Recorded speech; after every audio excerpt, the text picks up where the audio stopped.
کراچی میں تاجروں کو بھتہ دینے پر مجبور کرنے والا ملزم انجام کو پہنچا۔ کھارا در میں فائرنگ تبادلے کے بعد لیاری گینگ وار کا بھتہ خور مارا گیا، جس نے 15 لاکھ روپے نہ دینے پر مارنے کی دھمکی دی تھی۔ 15 لاکھ یا موت، خود دے گا تو فائدے میں رہے گا، ہم آئے تو پچھتائے گا، اور ہاں یاد رکھ، ایک بار پیسہ دے پھر کوئی تنگ نہیں کرے گا۔ یہ فلمی ڈائلاگ نہیں، کراچی کے تاجر کو ملنے والے بھتہ خور کے پیغامات ہیں۔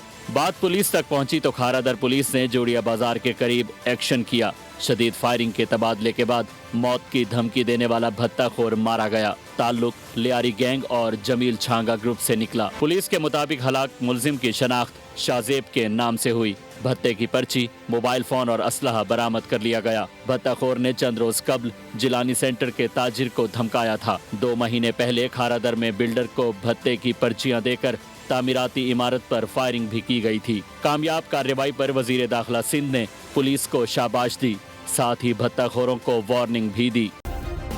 سبسکرائب کریں اور بیل دبائیں تاکہ کوئی خبر رہ نہ جائے۔